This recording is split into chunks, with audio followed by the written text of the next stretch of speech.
matin, nous nous retrouvons ici à l'Université d'Angers pour accueillir Michel Dussault. Je suis très heureux et très honoré de t'accueillir, Michel, ce matin pour une conférence sur les hyperlieux forcément touristiques, réflexion géographique sur le tourisme et le monde. Donc Michel Dussault est professeur à l'Université de Lyon, à l'École normale supérieure, et directeur de l'école urbaine de Lyon. Donc voilà, nous avons 1h30 de conférence débat avec Michel. Donc voilà, vous pourrez intervenir après. Les filles d'Instagram, vous partez avant la fin ou pas? D'accord. Alors il faudra un étudiant de L1, L2 ou L3 qui passe le micro dans la salle, si on en a un. Guillaume, on a un micro portable ou pas? Est-ce que vous pouvez m'en trouver un ou pas? C'est un micro portatif, s'il y a des questions. Ok, merci. Puis je demanderai à un étudiant ou une étudiante de faire un peu le passage de micro. Merci. Donc voilà, donc jusqu'à midi. Ensuite, on se retrouve tous, si vous le souhaitez, pour un apéritif et une séance de dédicace à la BU, où tout le monde est invité, tous les participants de la conférence. Alors bien évidemment, pour les étudiants, je ne l'ai pas dit avant, parce que certains ne seraient plus qu'à l'apéro. Donc voilà, je vous connais un petit peu maintenant, je vous pratique beaucoup. Donc voilà, donc je laisse la parole à Michel Dussault, que je vous demande d'accueillir chaleureusement ici à Angers aujourd'hui.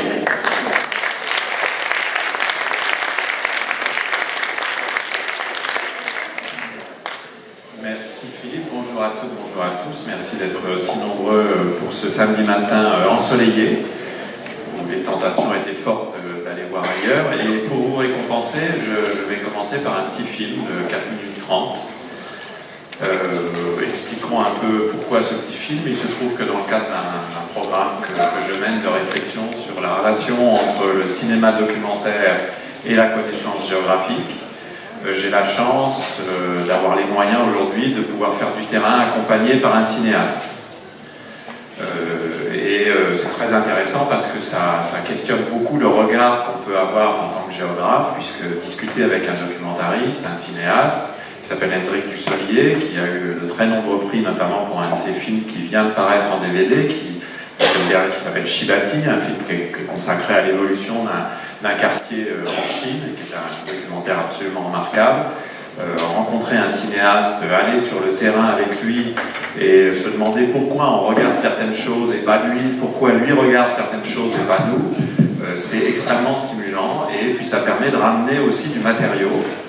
Et je vous ai ramené donc un petit film qui correspond au dernier terrain qu'on a fait tous les deux. Il y en aura un autre programmé en 2020, ça c'est un terrain qui a eu lieu à la fin de l'année 2018. Et puis je ne commenterai pas forcément tout de suite ces images, mais petit à petit j'espère qu'elles prendront sens à mesure que je progresserai dans la réflexion sur ce que j'appelle les hyperlieux et sur la réflexion pour savoir en quoi ces hyperlieux sont nécessairement, forcément, imparablement aujourd'hui touristiques. C'est ce qu'on appelle du dérush, hein, donc c'est un tout petit peu monté, il y a une petite musique derrière parce qu'on avait songé à en faire un trailer pour quelque chose dont je ne peux pas parler aujourd'hui, mais disons qu'il y a un peu de musique derrière, mais c'est quand même de l'image brute, hein, qui est assez peu travaillée, et si la technique pas défaut, ça devrait pouvoir fonctionner, y compris avec le son, si tout va bien.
tout à l'heure, on a été jusqu'au bout, hein, donc il n'y a pas de raison qu'on n'y arrive pas là, donc je vais le couvrir de ridicule.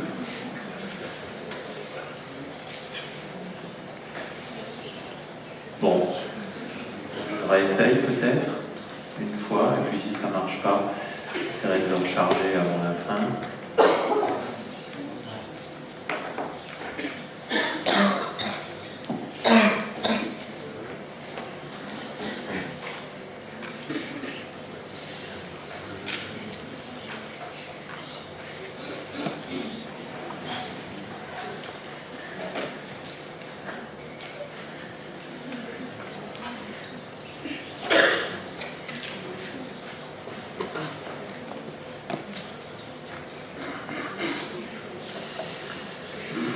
Pardon, hein.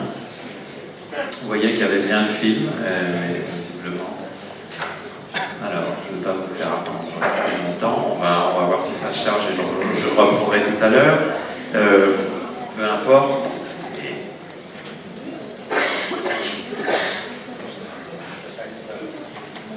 Voilà, ce que je voudrais vous proposer, c'est une réflexion sur le monde d'aujourd'hui et la façon dont ce monde est travaillé par le tourisme et la façon dont justement cette évolution se concrétise dans des géographies très particulières, ce que j'appelle des hyperlieux, et donc vous proposer une réflexion sur la façon dont ce que j'appelle les hyperlieux sont aujourd'hui nécessairement marqués par le tourisme. Pour accepter cela, il faut commencer par travailler un tout petit peu cette hypothèse, à savoir que la mondialisation, ce que l'on a l'habitude d'appeler la mondialisation, qui est un processus extrêmement important, qui nous concerne tous, qui a bouleversé nos vies, nous allons en parler, ce que l'on appelle la mondialisation et qui très souvent est analysée de façon, à mon sens, un peu trop rudimentaire. On a souvent tendance à confondre mondialisation et globalisation de l'économie, ce qui est un aspect important de la mondialisation, mais pas suffisant pour penser l'intégralité de ce que ce concept dénote. La mondialisation doit être considérée en réalité comme le processus qui résulte de l'urbanisation généralisée des sociétés et des espaces. Quelles que soient les sociétés et quels que soient les espaces, on peut considérer qu'aujourd'hui, l'urbanisation est généralisée, globalisée, concerne tous et toutes, tout espace, tout endroit et toute société. Et il faut, pour le comprendre, bien saisir que ce que l'on doit appeler l'urbanisation, ce n'est pas simplement un mouvement démographique que vous connaissez tous, hein, plus de 50% de la population mondiale habite aujourd'hui dans des ensembles statistiquement urbains, 57% à peu près au moment où on parle, ça fait presque 4 milliards d'habitants, vraisemblablement en 2050, 70% statistiquement des personnes résidant sur Terre seront dans des ensembles considérés comme urbains, ça fera à peu près 7 milliards d'habitants. La plupart des travaux sérieux qui sont faits sur ces questions estiment d'ailleurs que ce chiffre sous-estime la réalité, hein, c'est-à-dire que l'urbanisation est statistiquement plus importante que ce que les statistiques officielles le disent, mais peu importe. Donc il y a incontestablement un mouvement démographique qui est une grande rupture dans l'histoire de l'humanité, hein, puisque je vous rappelle que jusqu'à 2008, c'est-à-dire c'est en 2008 où la population mondiale devient statistiquement plus urbaine que rurale, jusqu'à 2008, et depuis l'origine du processus d'humanisation ou d'anthropisation de la planète Terre, depuis le début de la construction de ce que les géographes appellent l'œcumène, eh bien la planète Terre avait été peuplée massivement par des campagnards, par des non-urbains. Hein. Donc il y a sans aucun doute un mouvement extrêmement important, un mouvement historique qui peut être considéré par certains comme une sorte de mutation dans l'histoire de l'humanisation de la Terre. Et c'est un mouvement démographique, bien sûr, c'est un mouvement géographique au sens où cette urbanisation se traduit par l'apparition de nouveaux types d'espaces, nous en reviendrons, avec un certain nombre d'espaces qui sont très homogènes et répandus de façon très homogène à la surface de la Terre, mais pour bien prendre la mesure de ce mouvement d'urbanisation, il faut aller plus loin et considérer que cette urbanisation renvoie aussi à ce que j'appelle une diffusion généralisée de formes de vie urbaine. Donc forme de vie est un concept sur lequel on pourrait revenir longtemps, je n'en ai pas le loisir aujourd'hui, mais retenons que les formes de vie, c'est ce qui renvoie à la manière dont les individus pris isolément et dans leur relation aux autres et aux choses envisagent leur vie quotidienne. Et que le concept de forme de vie a ceci d'intéressant, c'est qu'il nous permet à la fois d'examiner l'aspect matériel de ces formes de vie, c'est-à-dire comment ces formes de vie sont soutenues par des dispositifs matériels, mais examiner aussi ce qu'il en est des pratiques effectives des individus, et en particulier leurs pratiques au jour le jour. Et vous savez que les pratiques, c'est toujours quelque chose de très intéressant à examiner en sciences sociales. Il y a ici beaucoup d'étudiants qui s'intéressent aux questions touristiques. Peut-on penser le tourisme indépendamment d'une réflexion sur les pratiques? Et ces pratiques ont ceci de particulier, c'est que toute pratique sociale, qui est aussi nécessairement et implacablement une pratique spatiale, parce qu'il n'y a pas de pratique sociale qui ne soit pas à un moment ou à un autre spatiale, toute pratique sociale engage une relation à soi-même, un usage de son corps et de ses sens, un usage de sa cognition, une relation aux autres et une relation aux autres réalités non humaines. Donc l'entrée par la pratique a ceci de fascinant, c'est qu'en quelque sorte c'est un plan de coupe parfait à l'intérieur de toutes les réalités de société qu'un individu est amené à connaître dans le cadre de son existence au quotidien. Donc il n'y a rien de plus intense, il n'y a rien de plus fort à examiner pour les sciences sociales, me semble-t-il, que la pratique, parce qu'à partir de la pratique du moindre individu, on est capable de tenir un discours cohérent sur ce que la société est à un moment donné de son histoire.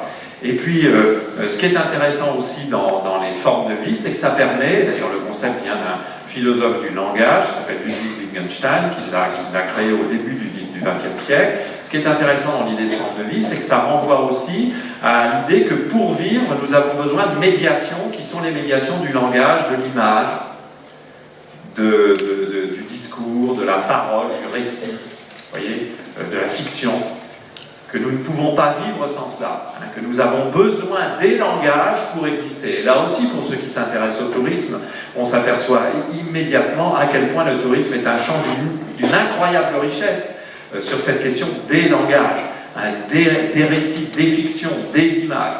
Donc j'aime beaucoup le concept de forme de vie dans la mesure où il est une sorte de concept intégrateur. Hein. À partir de lui, on peut observer véritablement beaucoup de choses et on peut donc faire l'hypothèse que l'urbanisation, c'est ce mouvement extrêmement puissant qui concerne toutes les sociétés du monde et donc aussi tous les individus. Nous sommes traversés tous par l'urbanisation mondiale, même lorsque nous habitons à la campagne.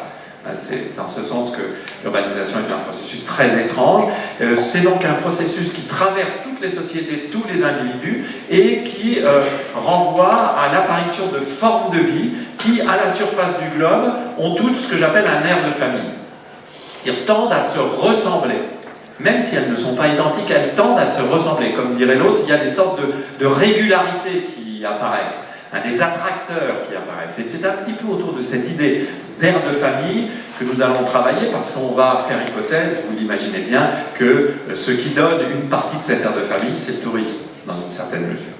Alors, parmi les traits que l'on peut examiner de ces formes de vie, il y en a de très nombreux. Dans le livre qui s'appelle Hyperlieu, je développe ça sur plusieurs dizaines de pages, donc là je vais aller très vite, mais simplement 2 ou 3 ou 4 choses qui me paraissent importantes. D'abord, les formes de vie urbaines sont marquées par le processus d'individualisation. On peut dire que la promotion de l'urbain comme milieu de vie, c'est quelque chose qui a directement à voir avec le progrès du processus d'individualisation dans toutes les sociétés mondiales et pas simplement les sociétés occidentales.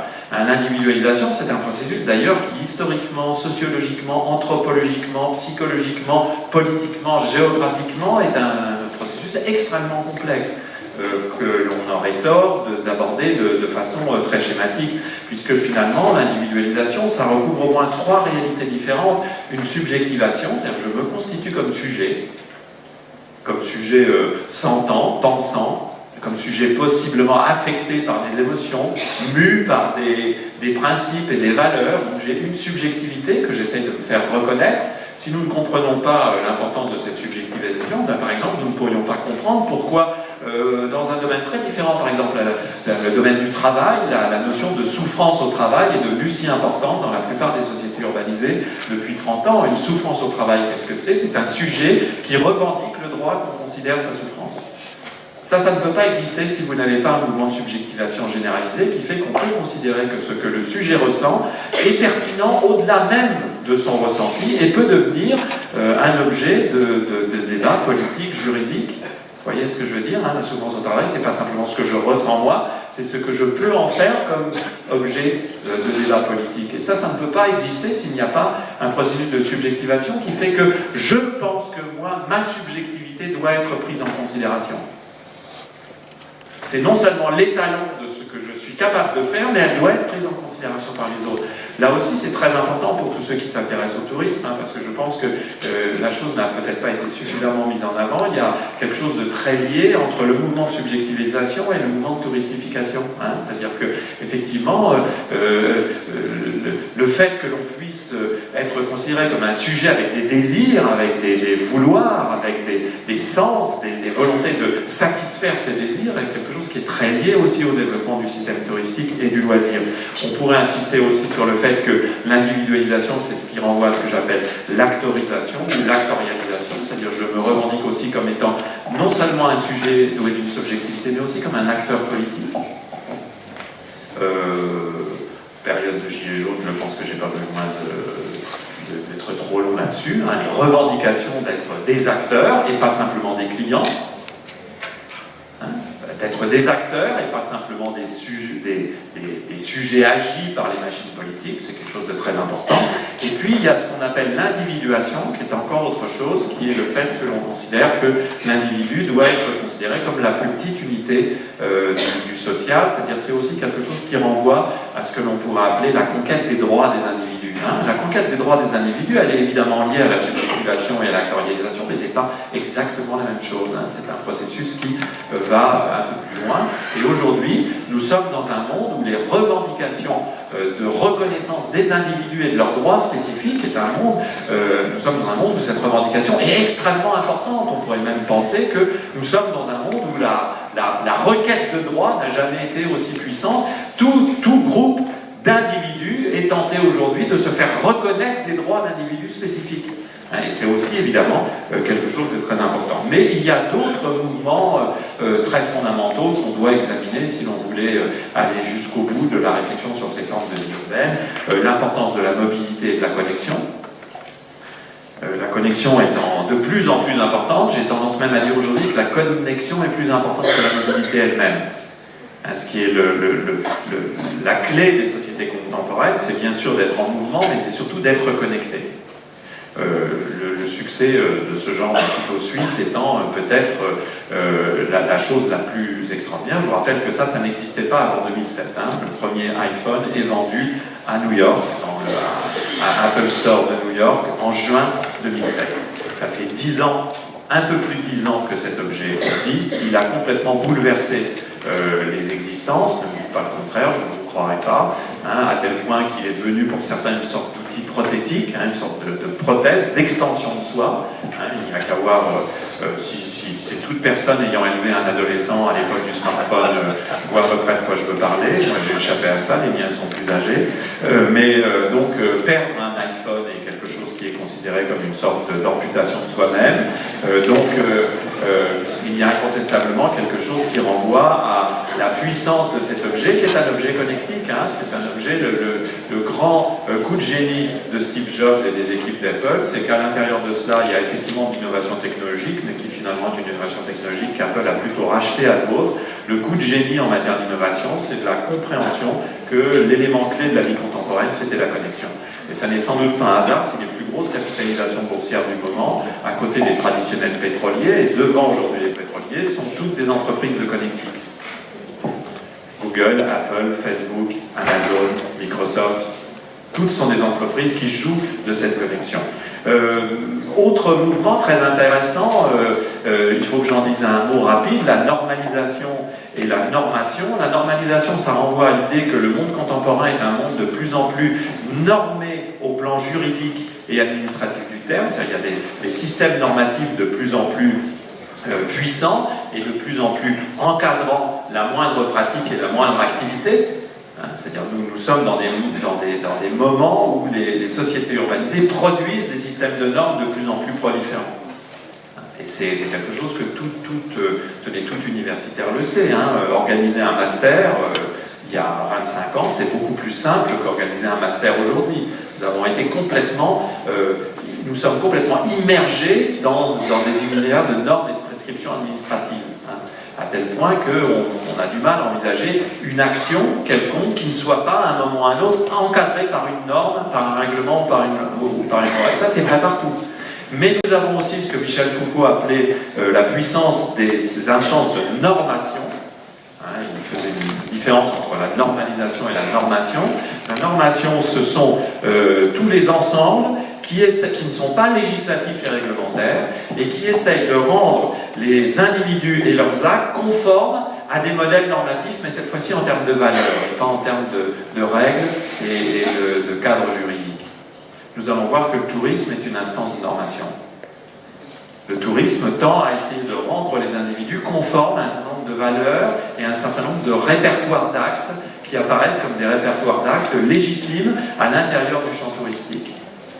Et ce qui est très intéressant, c'est de comprendre comment aujourd'hui, dans les sociétés urbanisées, ces instances de normation sont toujours au travail et très puissamment au travail. Et c'est extrêmement intéressant parce que Michel Foucault disait que le rapport à la norme, entendu comme cela, était quelque chose qui était une structure de ce qu'il appelait assujettissement, et il jouait sur les deux sens du mot assujettissement. Un assujettissement, c'est quelque chose qui vous contraint. Je suis assujetti à un modèle qui fait que je ne peux pas ne pas me comporter comme ça. On parlait de musique rock tout à l'heure. Voilà, j'aime tel genre de métal rock, je suis un peu sommé de me comporter d'une certaine manière, mais en même temps, cela m'assujettit au sens positif du terme, c'est-à-dire ça me constitue comme sujet. C'est-à-dire ça fait que ça renforce ma subjectivité, ça me donne une subjectivité particulière. Donc l'assujettissement est un mouvement à double face.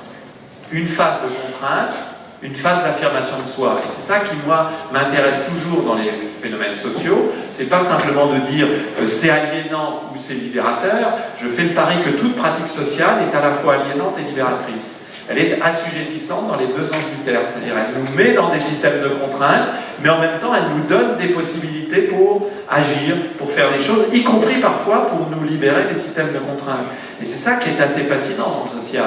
Pour ça d'ailleurs que le social est difficile à raisonner.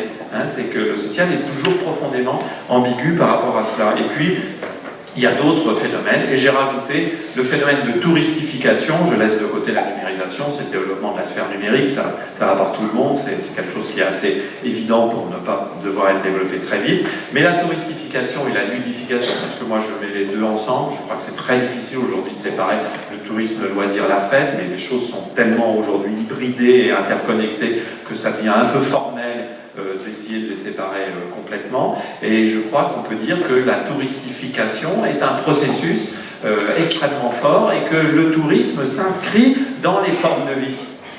Et disant cela, je dis exactement la même chose que j'ai dit tout à l'heure, c'est-à-dire je ne suis absolument pas un contempteur du tourisme, je ne suis pas en train de dire que le tourisme c'est mal, d'ailleurs en général, je n'ai pas de jugement moral sur les phénomènes sociaux que j'observe. Quand on veut faire des sciences sociales, si on commence à avoir des jugements moraux, en général on est mal barré, donc il faut plutôt observer les choses. Après on peut avoir des conceptions éthiques, mais c'est autre chose. Donc moi j'ai rien contre le tourisme, j'ai pas forcément beaucoup de choses pour, mais j'ai rien contre. Mais ce qui m'intéresse, c'est de voir comment le tourisme il est assujettissant aux deux sens du terme et comment il propose des types d'êtres, des répertoires d'action, des formes d'espace légitimes, des types de culture au sens fort du terme. D'ailleurs, à l'ESPA, je crois que le nom exact de l'UFR, c'est tourisme et culture. Je crois que c'est très bien vu de mêler les deux, parce que le tourisme est aussi une culture au sens anthropologique du terme. Et d'ailleurs, ceux qui détestent le tourisme ne font que reconnaître la puissance du tourisme. Donc, finalement, détester le tourisme, c'est aussi rendre hommage à l'importance qu'il a pris dans nos vies. Ce monde-là, avec ses formes de vie, il crée un sentiment qui est parfois considéré par certains comme un sentiment de malaise au sens où ces formes de vie qui ont tout un air de famille, elles ont tendance à nous laisser penser que le monde s'uniformise. C'est-à-dire que le monde devient de plus en plus un monde de mêmeté. Là, dans les images qui ont de façon assez pitoyable foirée. Vous avez quand même vu au départ des espaces, c'est Dubaï Mall, j'essaierai de le relancer tout à l'heure, des espaces qui sont assez facilement reconnaissables au premier coup d'œil. Il n'y a pas forcément besoin d'avoir été au Dubaï Mall pour savoir que c'est un mall, que c'est un shopping mall, un grand centre commercial. Il y a donc des choses qui nous renvoient à cette mêmeté quand on est dans un aéroport, quand on est dans un grand hôtel, quand on est dans un parc d'attractions, quand on est dans un centre-ville, quand on est dans un centre commercial, quand on est sur une plage, quand on est dans un festival, quand on est à l'université, quand on est dans une entreprise, quand on est dans un avion, dans le train, on a l'impression de toujours tomber un peu sur les mêmes répertoires de formes et les mêmes répertoires de pratiques possibles. Donc il y a incontestablement une sorte de sentiment d'uniformisation qui passe parfois par ce que j'appelle des standards à l'intérieur de l'uniformisation. Le standard, c'est véritablement ce qui est codé en texte ou en procédure complètement normalisée. Ce sentiment d'uniformisation, il est tellement puissant que parfois il crée un vrai malaise, il crée une crainte, il crée une appréhension. L'appréhension que comme le monde est toujours le même, eh bien finalement nous n'existons plus nulle part. L'appréhension de perdre ces lieux, d'être, je reprends une vieille expression du français, sans feu ni lieu. Quelqu'un de sans feu ni lieu dans l'Ancien Régime, c'est quelqu'un qui n'avait pas d'endroit où se poser. Donc sans feu ni lieu, c'est un peu le sentiment que nous avons de temps à autre lorsque nous traversons des espaces et nous avons l'impression que les différences deviennent extrêmement minimes. Et c'est d'ailleurs pour ça que ces différences, nous avons peut-être tendance à les mettre en scène de façon surexposée. C'est Freud qui disait que la pathologie névrotique, c'était lié au narcissisme des petites différences. C'est une très belle formule. Nous sommes dans un monde où les petites différences déploient souvent une énergie folle et très narcissique à faire valoir leur spécificité. Ce sentiment d'aliénation, nous l'avons tous eu à un moment ou à un autre. Ce sentiment d'uniformisation, nous l'avons tous eu à un moment ou à un autre. Ce sentiment, même quand nous touristons, que parfois est-ce que c'est bien nécessaire d'aller si loin pour finalement retomber sur le même lieu, nous l'avons à un moment ou à un autre, ne serait-ce que fugacement. Après, nous prenons du plaisir, parce que le principe du plaisir est important pour l'humain, n'est-ce pas, camarade Freud, une fois de plus, mais néanmoins, nous avons cette idée, et certains ont été très loin dans l'analyse de ce que ce sentiment pouvait produire, une sorte de malaise dans la civilisation. Et là, je cite évidemment le livre de Marc Roger, publié en 1992, Non-lieu, Introduction à une anthropologie de la surmodernité.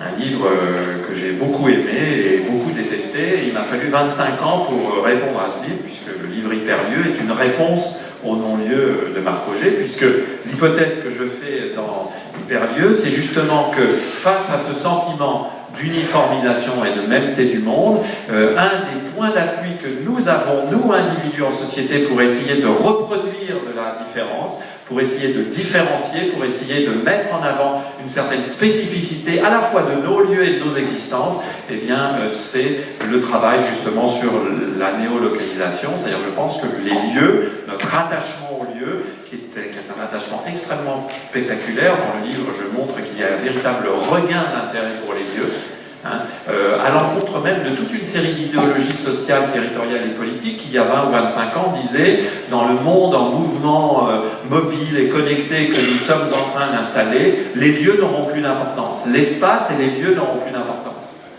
C'est juste le contraire qui est en train de se passer. Dans ce monde de plus en plus fluide, mobile, dans cette société de plus en plus marquée par l'exigence de mouvement, de connexion, de contact, on s'aperçoit que contre-intuitivement, les lieux prennent de plus en plus d'importance et la volonté des individus d'être attachés à des lieux, de vivre des expériences de lieux devient de plus en plus fondamentale. Il y a des anticipations à ce regain d'importance. Je n'ai pas le temps de rentrer dans les détails parce que comme d'habitude j'ai fait un diaporama qui pourrait me tenir à peu près 24 heures.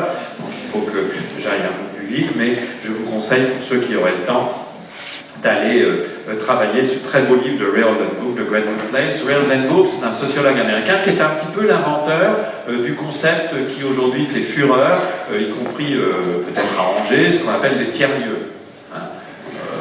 Oldenburg est un des premiers à dire finalement les suburbains américains, en fait c'est Gruel le premier inventeur des shopping malls, mais n'en rentrons pas dans les détails, est un des premiers à dire, finalement, les Américains urbains des années 80, ils sont coincés entre leur domicile et leur travail.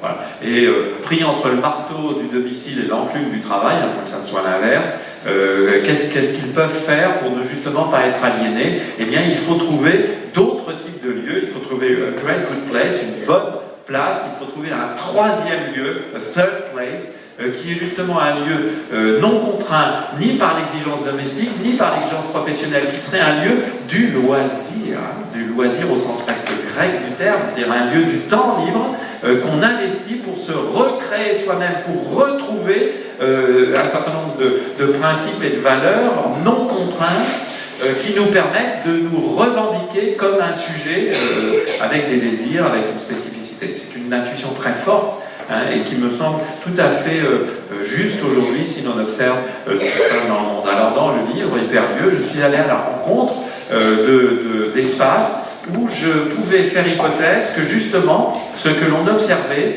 c'était des moments de lieu, comme dirait l'autre, où des individus faisaient des expériences particulières et essayaient de retrouver des attachements au lieu, de se donner les moyens de se créer comme sujet, parce que je pense qu'on n'arrête pas de se fabriquer comme sujet tout au long de sa vie, de la naissance à la mort, on n'arrête pas de se fabriquer et de s'auto-fabriquer en permanence. Je suis allé donc à l'observation de ces lieux, je continue de le faire. Je vais vous donner là quelques diapositives des lieux à partir desquels j'ai travaillé.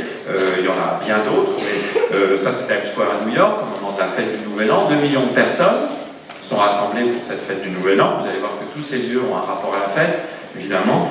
Ça, bon, je passe le détail, c'est Angers, vous l'avez reconnu. Donc, oui, un autre lieu absolument prototypique des hyperlieux. Times Square et Venise, ce sont les deux terrains que je connais assez bien et qui m'ont permis de conceptualiser l'hyperlieu. C'est pour ça que je les mets en premier. Ça, c'est Shibuya à Tokyo, autour de la deuxième plus grande gare du monde. 1,3 milliard de passagers par an dans cette gare. Ça fait 3 millions de personnes par jour qui y passent. Pour vous donner une idée, voilà, vous voyez, même la gare d'Angers le vendredi à l'arrivée du TGV de Paris fait un tout petit peu mort. Ça, c'est le passage piéton le plus fréquenté du monde. Ça ne sert à rien comme statistique, mais j'adore. J'adore ça. C'est-à-dire que chaque jour, sur cette toute petite bande de terrain, il y a plus que la population d'Angers qui passe. Là aussi, ça calme, donc voilà. Ça, c'est Dubai Mall, dont vous avez vu le magnifique film tout à l'heure. Voilà, c'est cet ensemble avec la plus haute tour du monde, la Burj Khalifa. J'espère que je vais pouvoir relancer le film parce que la Burj Khalifa aujourd'hui est une attraction majeure de ce mall. 80 millions de visiteurs par an, on attend les 100 millions de visiteurs pour l'exposition universelle de 2020. C'est un des lieux les plus fréquentés au monde aujourd'hui. Personne n'y pense. C'est à 27 minutes en métro direct de l'aéroport, qui est le 4e aéroport mondial développé par Emirates. Et aujourd'hui, le slogan publicitaire du Dubai Mall, c'est le Center of the Now, le centre du maintenant. Intéressant, moi, il faut prendre la publicité très au sérieux aussi. Moi, j'adore la publicité parce que la publicité dit tout de notre monde. Tout est là, il n'y a même pas besoin d'aller chercher ailleurs. Et la publicité dit aussi que l'avantage du Dubai Mall, c'est qu'il est à 30 minutes d'un aéroport qui met 3,5 milliards de personnes à moins de 4 heures du mall. Donc ce mall se conçoit dès le départ comme un mall planétaire. Et c'est peut-être le premier du genre à ce point. C'est une famille locale qui possède le groupe Emar, qui possède l'ensemble de ce que vous voyez autour là. L'ensemble, et ils sont en train de développer une autre zone un peu plus loin où ils vont construire une tour qui fera 1 km de haut. Bon, déjà celle-ci, quand on est à 700 mètres, on voit que c'est haut, et puis ils sont en train d'étendre encore le mall à côté. Bon, ça j'adore ça, c'est un aéroport, j'adore les aéroports. Ça c'est l'aéroport de Kuala Lumpur. Pourquoi Kuala Lumpur? Parce que pour moi c'était une expérience d'aéroport très importante. Quand j'ai découvert ça, Kuala Lumpur, c'était la première fois que je voyais un morceau de jungle à l'intérieur de l'aéroport. Et bon, maintenant ça s'est fait beaucoup ailleurs, notamment on va en parler à Singapour. Mais l'aéroport de Kuala Lumpur, dès le départ, a inclus un morceau de jungle tropical comme une sorte de spectacle à l'intérieur de l'aéroport, spectacle autour duquel on tourne. Donc il y avait dès le départ ce que j'appelais une ludification de l'aéroport. hein, au sens l'aéroport devait être aussi un lieu où des choses faisaient spectacle. Ce n'était pas simplement un lieu fonctionnel, ni même seulement un lieu de shopping, mais aussi un lieu fait de spectacle. Kuala Lumpur est une ville très étrange, puisque c'est la mégapole mondiale où il y a le plus de grands malls commerciaux par habitant. Donc ce que j'essaye de comprendre, c'est ce que j'explique là, en quoi l'hyperlieu est l'expression de la puissance du processus de localisation en contexte de monde urbanisé. J'ai mis anthropocène entre guillemets, ça c'est ma préoccupation du moment, c'est-à-dire c'est la relation entre les hyperlieux et les problèmes du changement global, mais ça serait très long pour rentrer dans les détails. Et puis comme je me disais qu'il y avait peut-être des gens qui s'intéresseraient à la géographie et qu'il fallait faire un tout petit peu de concept en passant, voilà, pour tous mes collègues géographes, insister sur le fait que l'hyperlieu ne m'intéresse pas tellement en tant que forme, hein, en tant que forme figée, ça m'intéresse plutôt comme situation de mise en système, mise en relation systémique des individus à l'intérieur du système monde. Donc c'est ce que Edgar Morin appelle une émergence systémique, hein, au sens fort du terme. Dans un hyperlieu, que fait l'individu? L'individu fait l'expérience de la mondialité. Il fait l'expérience de la mondialité. Mesdames, messieurs, quand pouvons-nous comprendre ce qu'est le monde? Le monde, c'est très abstrait pour nous. C'est très compliqué, le monde. Comment pouvons-nous appréhender ce qui fabrique notre contemporanéité? C'est extrêmement difficile. Eh bien, je fais l'hypothèse que c'est dans les hyperlieux mondiaux, dans l'expérience que nous en faisons, que nous prenons conscience de grands principes de la mondialité. Donc, en gros, hypothèse qui va à rebours aussi de la façon dont certaines personnes, parfois, par exemple, jugent sévèrement le tourisme et les loisirs. Moi, je pense que le tourisme et les loisirs, notamment à l'intérieur de certains hyperlieux dont on va parler, ce sont des expériences d'apprentissage. Ce sont des expériences d'édification, c'est-à-dire on se construit soi, mais on se construit aussi un rapport au monde et on le construit en comprenant un certain nombre de choses qui sont liées à cette mondialité. Dans un hyperlieu, l'individu peut jouer avec les normes des formes de vie dont je parlais tout à l'heure, et je parle vraiment du jeu, parce que souvent, lorsque nous sommes touristes, nous jouons avec les formes touristiques. Là aussi, je suis assez contre tous ceux qui pensent que les touristes sont bêtes. D'ailleurs, c'est toujours très mauvais de postuler de la bêtise des individus. Hein. Bon, ça peut arriver. Hein.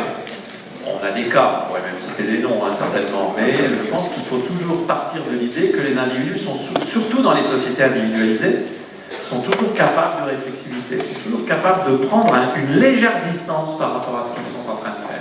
Cette distance peut être ironique. Tenez le selfie, par exemple, dont les bons esprits de l'Académie française et quelques autres nous disent à quel point il traduit l'abêtissement collectif. Le selfie, c'est souvent une manière aussi de prendre de la distance, au sens propre comme au sens figuré. C'est souvent aussi quelque chose qui peut être ironique, n'est-ce pas? Qui peut être une sorte de mise en abîme de soi-même avec une petite dimension ironique et critique. J'ai beaucoup observé les égo-portraits, comme disent magnifiquement les Québécois, c'est un très joli mot, un égo-portrait. Hein, et ce qui est intéressant d'ailleurs, c'est qu'aujourd'hui les selfies sont de plus en plus des selfies de groupe. C'est un drôle d'ego que l'ego du groupe. Donc c'est aussi une manière de se mettre en relation, en perspective, de se mettre à distance soi-même du stéréotype. Hein, donc je crois que trop souvent on examine ces questions-là avec un peu de condescendance. Comme d'ailleurs souvent quand on examine les cultures dites populaires, comme le tourisme est devenu une culture populaire massive, 1,3 milliard, 400 millions de tourismes internationaux, 3,5 milliards si on ajoute les touristes nationaux à 4 milliards, c'est-à-dire un terrien sur deux est touriste au moins une fois dans l'année, donc c'est une vraie culture de masse populaire. On a souvent un peu de condescendance par rapport à ces questions-là. Je pense qu'on a tort. Les phénomènes sociaux massifs doivent au contraire nourrir notre plus grande vigilance pour essayer de comprendre toute leur subtilité. La subtilité est beaucoup plus forte qu'on ne le croit. Et un individu dans les hyperlieux réalise ce que j'appelle des moments d'espace-temps, hein, qui l'assujettissent aux deux sens du terme. Hein, c'est-à-dire qu'en gros, on est capable là aussi de retrouver cette double dimension de l'assujettissement. Et ce qui est très intéressant dans un hyperlieu, quand on regarde les choses de près, c'est qu'on s'aperçoit que si l'on observe vraiment les pratiques, les formes de vie, on s'aperçoit que tous les grands couples d'opposition qu'on a l'habitude d'utiliser pour opposer les choses, eh bien en réalité sont là en dialogue. fermé, ouvert. Oui, un centre commercial, c'est complètement clos. Oui, mais c'est en même temps totalement ouvert, autrement ça n'existe pas.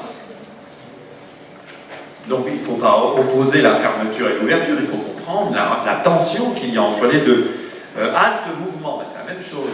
Dans un centre commercial, on est en mouvement, mais on y ménage aussi des haltes. On va en donner quelques exemples tout à l'heure dans les aéroports. Rapidité, lenteur, ordinaire, extraordinaire. Le tourisme, de ce point de vue-là, nous a beaucoup permis de progresser.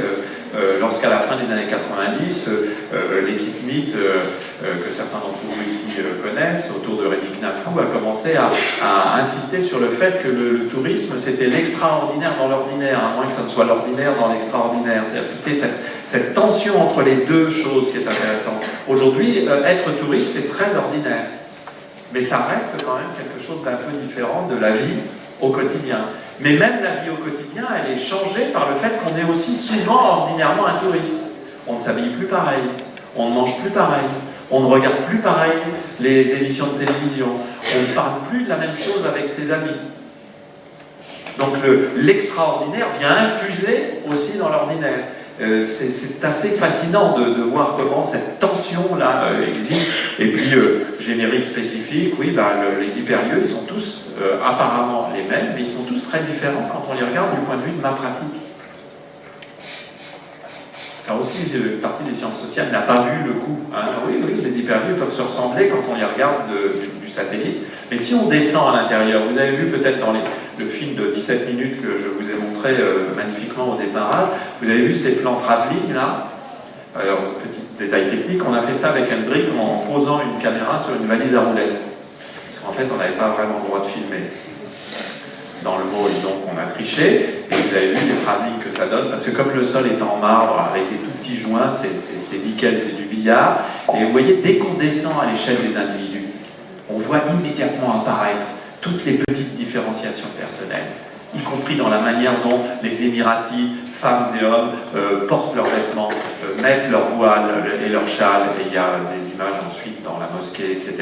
Parce qu'il y a une mosquée, il y a 3 parcs d'attractions, une patinoire, le plus grand aquarium du monde, la plus haute tour du monde, enfin j'en passe et des meilleurs. Donc toutes ces petites variations-là, infimes, nous, les spécialistes de sciences sociales, on doit les regarder comme des ethnographes. Hein. Parce que si on ne regarde pas ces petites différences-là, on ne fait tout simplement pas notre travail. C'est-à-dire on est indifférent à la différence. Et c'est très intéressant de regarder justement comment il y a des petites variations qui apparaissent et qui pour chaque individu va produire une spécificité du moment.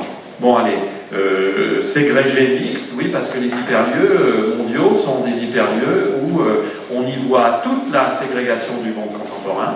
Et en même temps, pratiquement tout le monde s'y retrouve. Vous savez, j'ai été très marqué par l'Afrique du Sud et par la découverte à la suite de travaux que j'avais lus qu'en Afrique du Sud, à Johannesburg ou au Cap, dans certains shopping malls récents, eh bien, c'est le seul endroit où vous pouvez croiser et des blancs et des noirs.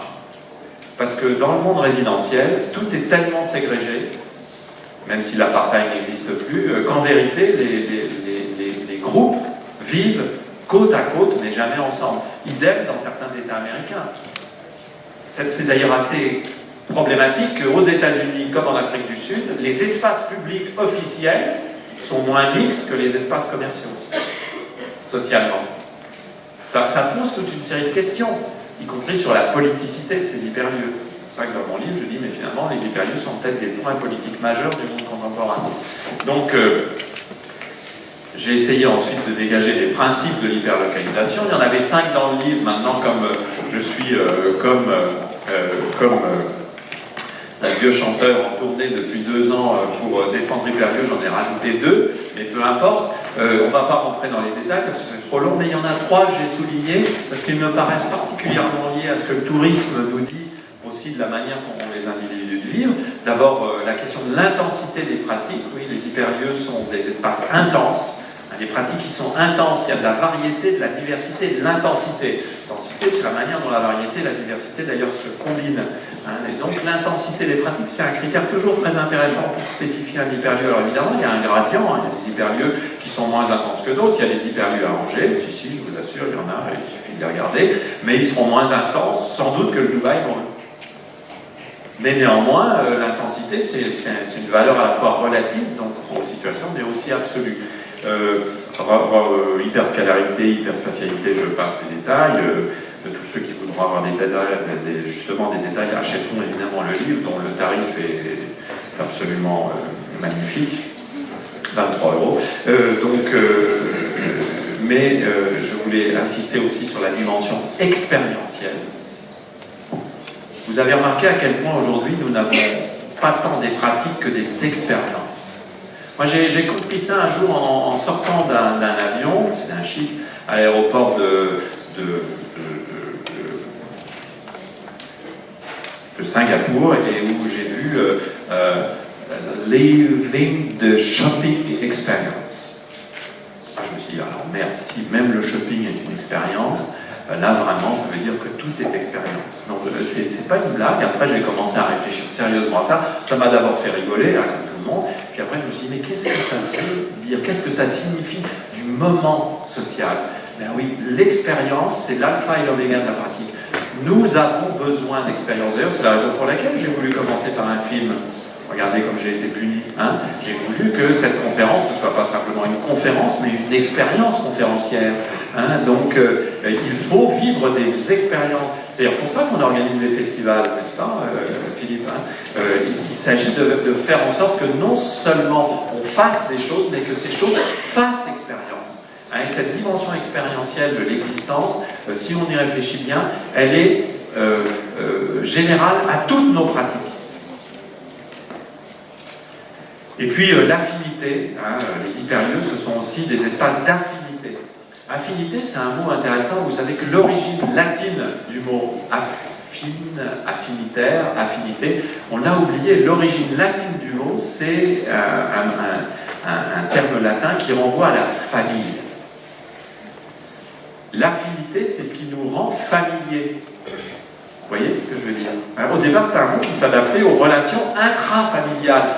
Dans un hyperlieu touristique, dans un hyperlieu d'expérience, je suis affinitaire de ceux qui sont avec moi parce que nous sommes dans une relation de familiarité qui est liée à quoi? Mais qui est liée justement simplement au fait qu'on partage une expérience commune. C'est une famille faible.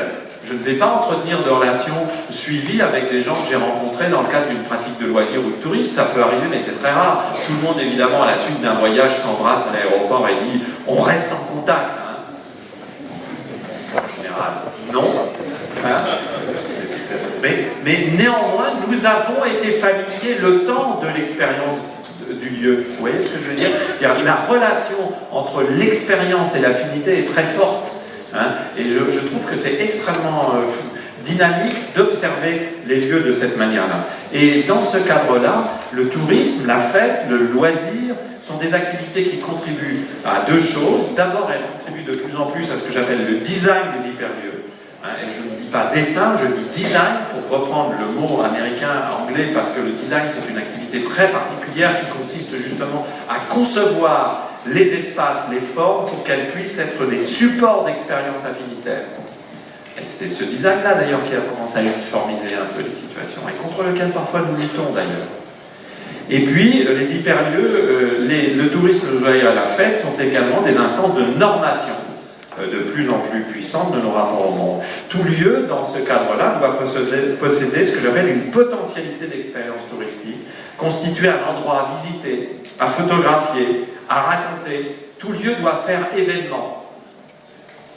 Via les réseaux sociaux, via Instagram, via Twitter, tout lieu doit être un lieu événement dans une certaine mesure. Cet amphithéâtre va-t-il exister comme événement spatial grâce à Instagram? Vous le saurez en suivant Instagram, n'est-ce pas? Mais il y a véritablement quelque chose qui va vers ce que j'appelle l'événementalisation du lieu et de la pratique. Et là, encore une fois, il n'y a pas de jugement, hein, c'est quelque chose qui, moi, m'intéresse beaucoup, c'est-à-dire comment fabriquer de l'événement.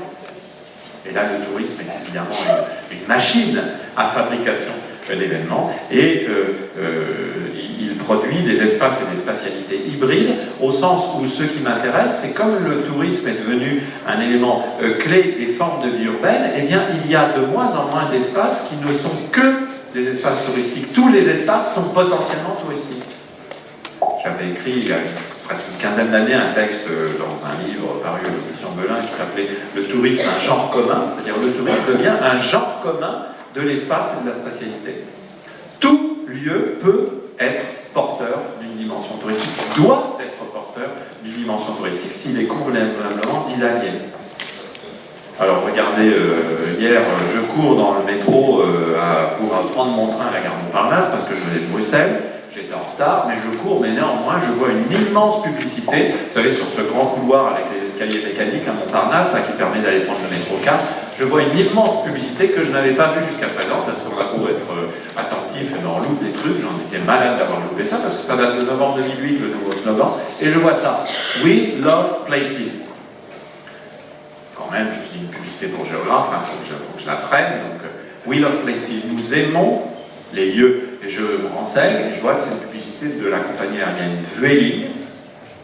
Et je retrouve dans le train hier le TGV en venant à Angers, donc je pèse parce qu'il n'y a pas de Wi-Fi dans le TGV entre Angers et Montparnasse, mais heureusement j'ai mon téléphone 4G d'une marque dont je tairai le nom, mais dont le logo est une pomme croquée. Et donc je vais chercher ça et je récupère sur le site qui est World Airlines News, que vous connaissez peut-être, qui est un site très intéressant sur l'évolution des pratiques des compagnies aériennes. C'est un site de professionnels. Hein. Je tombe sur l'explication, pardon, je n'ai pas eu le temps de le traduire, sur l'explication de ce nouveau slogan qui date de novembre 2008 avec une grosse compagnie, filiale d'une compagnie américaine, mais de Barcelone, qui a développé ceci pour que l'on mette en avant, à travers ce concept, la tendance du tourisme et des compagnies aériennes, Vueling c'est un opérateur du tourisme, à mettre en avant donc l'authenticité des lieux de visite, et en particulier des cités. Et regardez la dernière phrase, cette campagne tourne autour de l'idée qu'il n'y a pas un seul trajet pour un seul lieu ou une seule ville.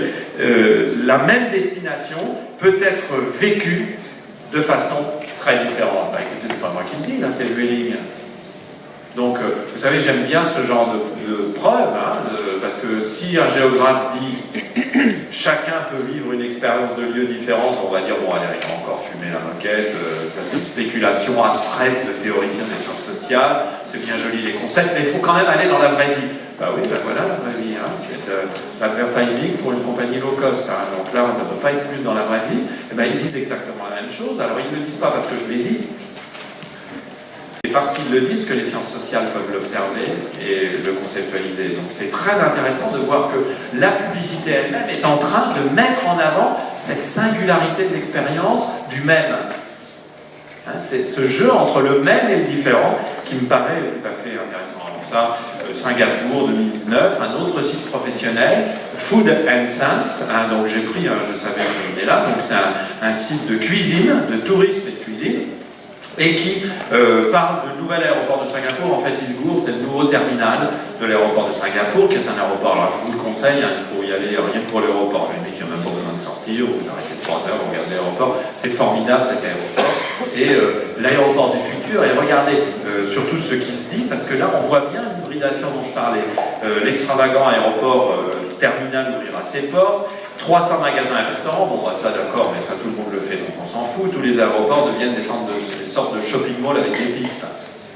Donc voilà, ça on le sait, mais sa nouvelle structure promet non seulement du shopping, de la bonne cuisine et des hôtels, notamment beaucoup d'hôtels pour les gens qui veulent aller ensuite en Australie, qui s'arrêtent pour un stop, mais elle offre aussi des espaces verts exotiques et des passerelles suspendues au milieu des arbres. Oui, nous sommes dans un aéroport. Le pont canopé, donc 50 mètres et haut de 23 mètres, sera un endroit idéal pour observer le vortex de pluie. Le vortex de pluie. La cascade intérieure la plus haute du monde, avec des effets d'eau et de lumière. Alors c'est intéressant parce que dans le film que vous avez vu comment se termine le film sur Dubaï. Il se termine sur le spectacle des fontaines lumineuses à la sortie de Dubaï, qui est considéré comme le spectacle de fontaines lumineuses le plus impressionnant au monde, avec celui de Las Vegas. Et il y a une véritable compétition aujourd'hui dans les hotspots du tourisme mondial autour des spectacles de fontaines. Bon, alors à Dubaï, évidemment, ça prend des proportions absolument extraordinaire, comme d'ailleurs à Las Vegas, parce que même si vous n'avez pas fait beaucoup de climatologie, vous devez savoir que Las Vegas et Dubaï ont des rapports à la précipitation et la pluviométrie qui n'est pas celle de la Normandie. Hein. Donc c'est évidemment assez curieux de voir des spectacles d'eau en plein désert.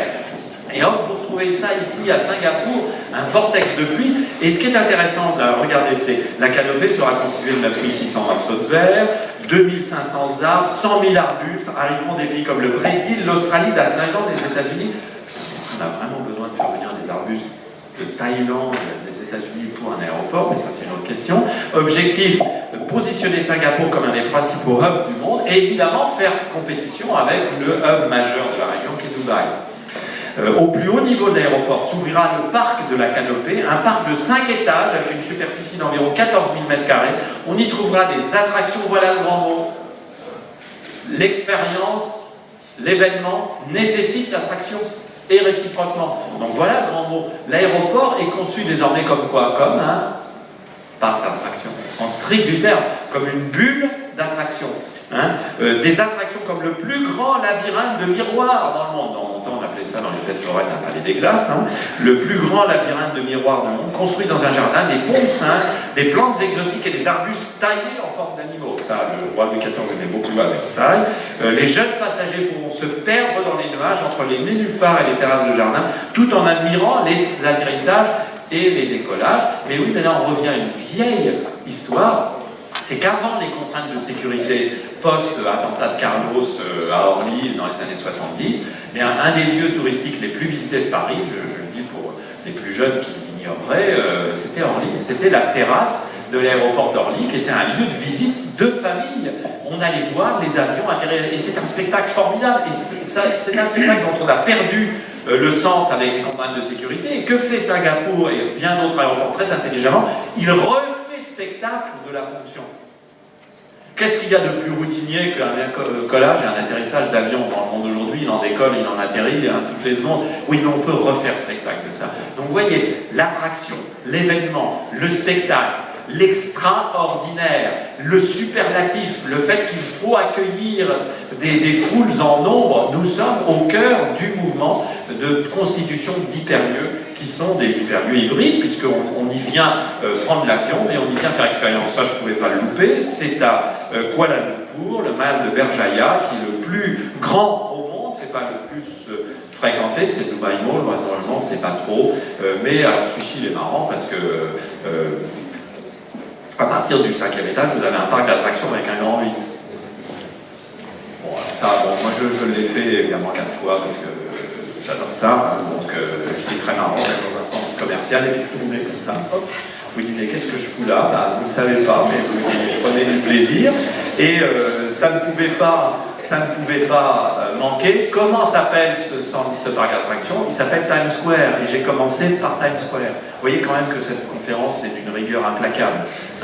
Et technologiquement très maîtrisée, comme vous l'avez constaté au démarrage. Donc voilà, vous avez à l'intérieur d'un centre commercial, qui est un shopping mall énorme, dans lequel on trouve essentiellement des marques que les Occidentaux ne trouvent pas, parce que ce sont plutôt des marques du monde malais, sino-singapourien et indonésien. Il y a quelques marques de luxe, mais c'est plutôt une sorte de dégradé du centre commercial. C'est pas du tout Dubai Mall, où là, il y a des parties de centres de commerce de luxe qui sont invraisemblables. Il y a plus de commerce de luxe au Dubai Mall que rue du Faubourg Saint-Honoré à Paris. Hein. C'est incroyable. Là, vous avez plutôt un centre commercial adapté au local, mais vous avez aussi un parc d'attractions à l'intérieur. Et vous voyez l'hybridation absolue des genres. Et puis, j'aime bien aussi... bon, ça c'est un peu la cuisine. J'ai été beaucoup marqué dans ma jeunesse par un historien d'art et théoricien d'art qui s'appelle Habib Warburg. Et Habib Warburg essayait de comprendre l'évolution des sociétés dans leur rapport à l'art en mettant en place ce qu'il appelait des atlas, c'est-à-dire que sur un grand mur, il affichait des images de peinture ou d'œuvres d'art qui n'avaient rien à voir les unes avec les autres, mais dans lesquelles il retrouvait un air de famille visuel. Vous voyez, et il a essayé de composer son histoire de l'art à partir non pas des éléments de chronologie, de style, mais à partir des éléments de rapprochement, de choses qui visuellement se ressemblaient. Il se dit, mais pourquoi il y a cette ressemblance entre une Pietà du XIIIe siècle, une peinture romantique du XIXe, une peinture expressionniste du début du XXe? Vous voyez ce qu'il disait? Alors moi je fais un peu la même chose. Alors c'est très... on peut en discuter, hein, mais vous allez voir, je trouve que ça donne des effets amusants. Ça c'est Las Palmas, c'est les Grands Canaries, hein, les Grandes Canaries, donc c'est au sud, c'est une station touristique qui doit être Moguel, je pense, au sud des Canaries, c'est l'année dernière en mars. Ok. La plage est un très bel hyperlieu. Alors ce qui m'amuse, c'est, vous voyez, c'est d'aller retrouver dans des situations complètement différentes ce que j'appelle des aires de famille. Voilà, là on s'allonge, on est à l'aise, là on s'allonge à l'aise, ça c'est l'aéroport de Singapour, là c'est l'aéroport de Roissy, ça c'est une friche industrielle, une friche à Paris qui s'appelle Les Grands Voisins, dans laquelle on peut aussi prendre du bon temps. Qu'est-ce que je veux montrer par là? Je veux montrer simplement l'hybridation, justement, le fait que des formes qui étaient des formes purement réservées à des activités particulières deviennent aujourd'hui des sortes de patrons, hein, des patterns, à la fois de formes, d'objets designés et de pratiques qu'on retrouve dans des situations très dissemblables, pratiquement à l'identique. C'est ça qui devient extraordinaire, je trouve. Et là, on peut dire qu'il y a une sorte de touristification généralisée de la moindre pratique, qui fait qu'on va retrouver d'ailleurs les mêmes solutions technologiques, les mêmes designs et parfois les mêmes fournisseurs pour des situations très différentes les unes des autres. Et je vais voir une chose, si vous me permettez, avant de terminer, je vais essayer de voir si jamais... Alors, on essaye de se le refaire.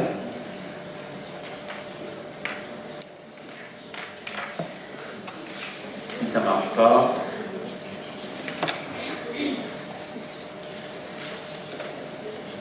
je vais me faire acquérir, mais c'est pas grave, hein, j'essaierai de faire ça proprement.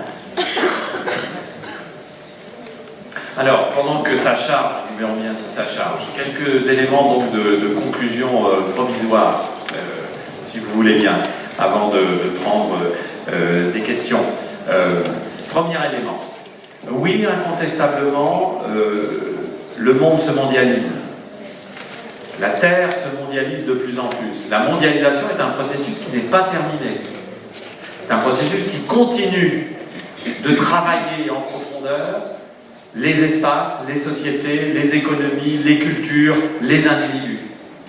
Et ce travail en profondeur, il est lié à l'urbanisation généralisée qui nous concerne tous et toutes, quoi qu'on puisse en penser, ce qui, moi d'ailleurs, rend ma position toujours un peu compliquée quand on me parle de résistance du rural ou de renouveau du rural. En fait, je ne comprends pas ce que ça veut dire, parce que je trouve en réalité que c'est pas ça la question fondamentale. Il me semble que la question fondamentale, c'est de comprendre comment la mondialisation, où qu'on se trouve, informe nos conditions d'existence, bouleverse nos manières d'habiter.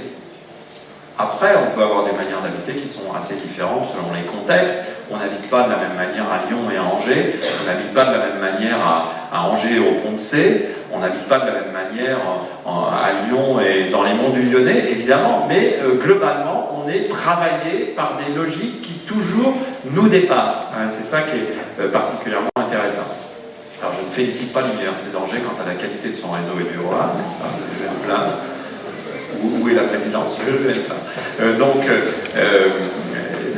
première chose. Deuxième chose, cette mondialisation qui produit des formes de vie relativement homogènes, elle nous confronte des fois à des situations de malaise. Et il ne faut pas prendre ce malaise avec peu de sérieux. Je pense qu'une bonne partie des renouveaux, des revendications politiques identitaires que nous connaissons, partout au monde aujourd'hui, pas simplement en Europe ni aux États-Unis, absolument partout au monde.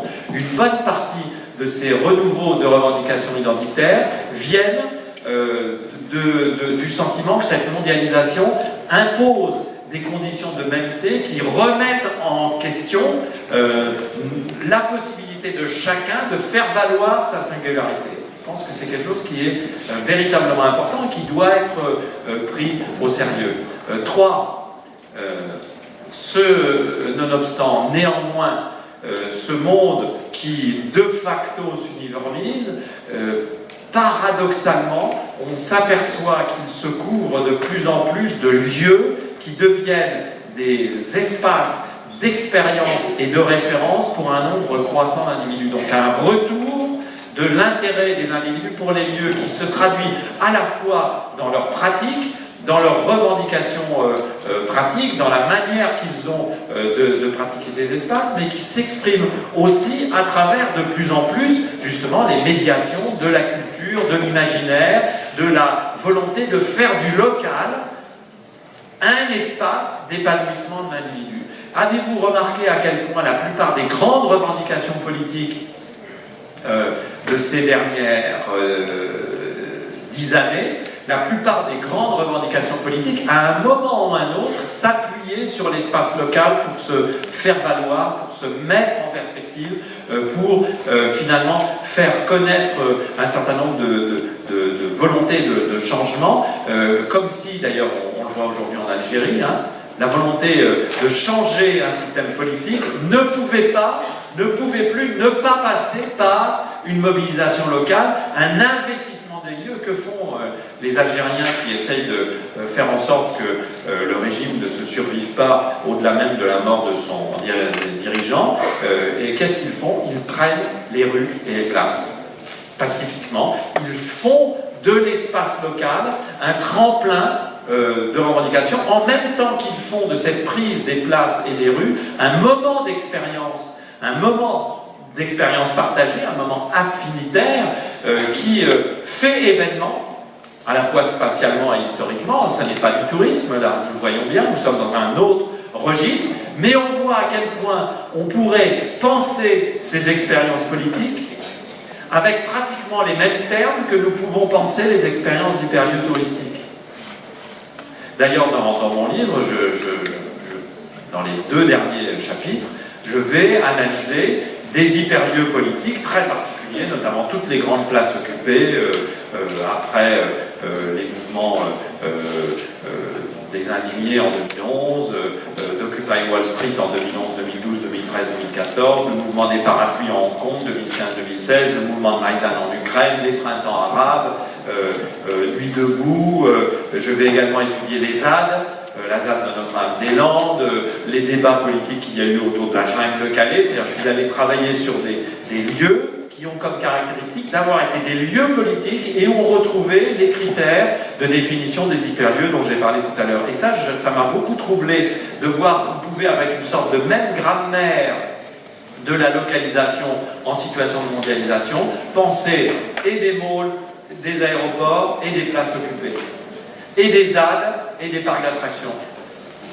Sans dire que c'était la même chose, mais en disant que si l'on pouvait les penser de la même manière, qu'est-ce que ça signifiait? Eh bien, ça signifiait peut-être beaucoup de choses concernant l'importance de notre rapport au lieu dans nos existences d'individus urbanisés et mondialisés contemporains. 4, et là, je pense que nous en avons déjà eu quelques exemples. À l'intérieur de ce processus d'hyper-localisation du monde, on s'aperçoit à quel point le tourisme, le loisir et la fête sont au travail. Et je crois que c'est quelque chose de tout à fait essentiel, qui d'ailleurs doit nous pousser, comme je le disais tout à l'heure, à ne plus vouloir séparer radicalement des espaces qui seraient touristiques purement et des espaces qui ne le seraient pas. Je crois que ce qui est intéressant, c'est de voir, évidemment, il y a des espaces touristiques, quand vous allez au parc Disney à Orlando ou à Paris, vous savez que vous êtes dans un espace touristico-ludique, à l'évidence. Mais ce qui est intéressant, oui, quand vous êtes à la City de Londres, vous savez que vous êtes dans un espace presque purement financier.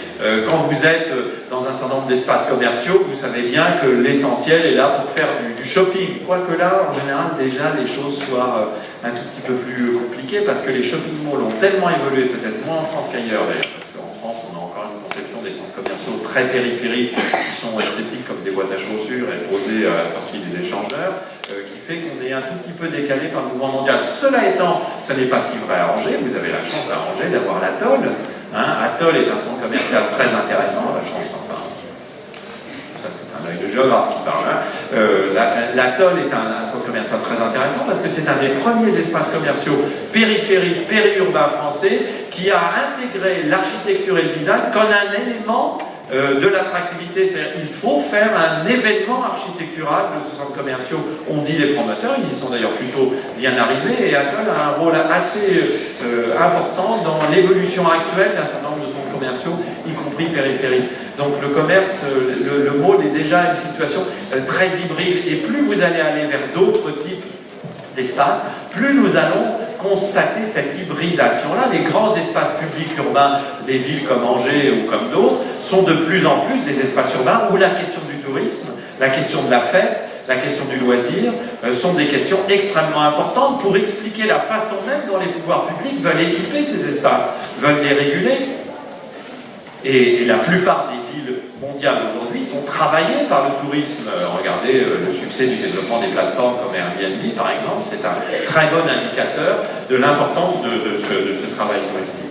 Donc, le tourisme est incontestablement un facteur, une activité qui fabrique non seulement le monde de façon globale, mais aussi les différents lieux du monde et qui contribue à l'hybridation de plus en plus forte de ces lieux.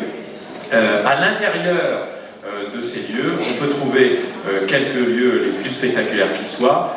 J'ai voulu commencer par Dubaï. J'aurais bien aimé terminer par Dubaï, mais là je fais un peu comme les speakerines quand il y a une panne. Hein, j'essaie de combler en attendant l'arrivée du générique. Mais ce qui m'intéressait, moi, dans le Dubaï Mall, c'est que le Dubaï Mall,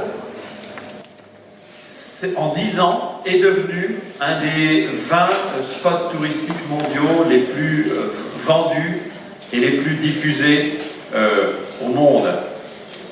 Et ce qui est fascinant, vous avez peut-être encore en mémoire les images, quand vous allez au Dubaï Mall, c'est aussi que ce spot touristique, c'est un spot touristique indien, chinois, indonésien. Finalement, les Occidentaux, les touristes, tels qu'on les conçoit, sont de plus en plus marginaux. C'est aussi donc un spot touristique qui montre le décentrement du tourisme, ou plus exactement le multicentrement du tourisme, et qui montre aussi l'évolution des référents touristiques dans la mesure où il y a 50 ans, dans le cadre du tourisme européen, jamais on n'aurait songé qu'un simple centre commercial pût devenir un spot touristique. Aujourd'hui, on vient à Dubaï pour visiter les malls. Pas simplement le Dubaï Mall, on visite aussi le Mall of Emirates, qui est très connu parce qu'il y a une piste de ski à l'intérieur. Un autre, d'ailleurs, est en train de se construire avec une piste de ski encore un peu plus grande. Oui, nous sommes à Dubaï, il fait 50 à 52 degrés, il y a une piste de ski. Et c'est un élément de tourisme. En soi, on y vient. Quand vous allez à Dubaï, vous avez des passages obligés. Le passage obligé, c'est la marina, la plage et le mall. Ça montre bien à quel point le tourisme lui-même, qui fabrique le monde, il change à mesure que le monde qu'il fabrique le fait changer. Et je trouve donc très intéressant, vous voyez, ça c'est la plage de Dubaï, c'est la plus célèbre des plages de Dubaï, je trouve ça très intéressant que l'on puisse aujourd'hui considérer que quand on fait du tourisme, quand on fait de l'analyse du tourisme, je sais qu'il y a des étudiants nombreux dans la salle de licence de tourisme et culture, quand on fait des études touristiques, eh bien, à proprement parler, étudier le tourisme aujourd'hui, c'est étudier le monde dans son entier. C'est étudier toutes les facettes de cette mondialité. C'est étudier tous les types d'espaces mondiaux. C'est à la fois très excitant et peut-être un peu inquiétant et intimidant, mais en tout cas, ça montre que pour les quelques prochaines années, les hyperlieux touristiques restent sans aucun doute pour nous tous un très bel objet d'étude et éventuellement un espace intéressant d'expérience. Voilà, merci de votre attention.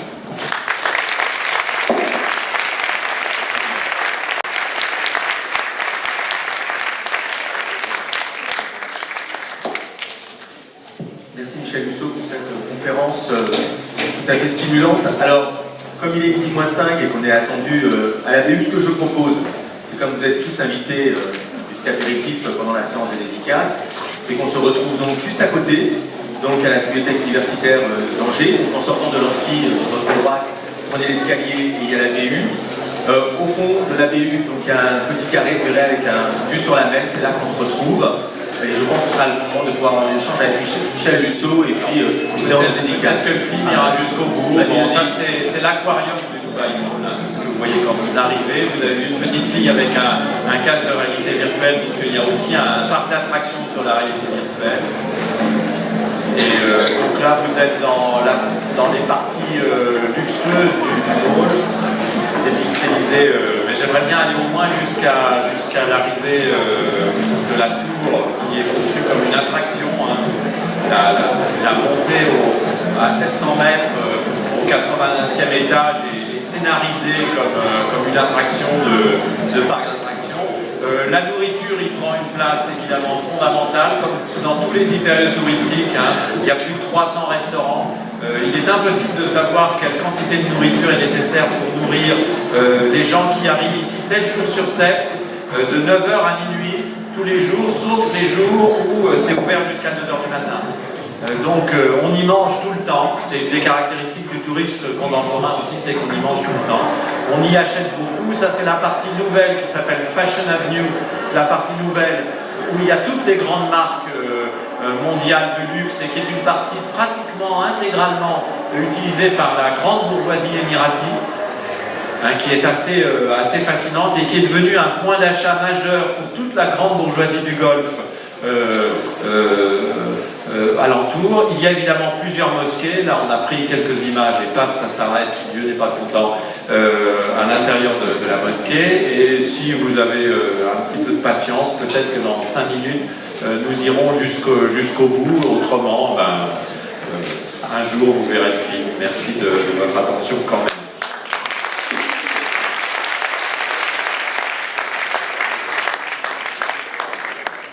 Voilà,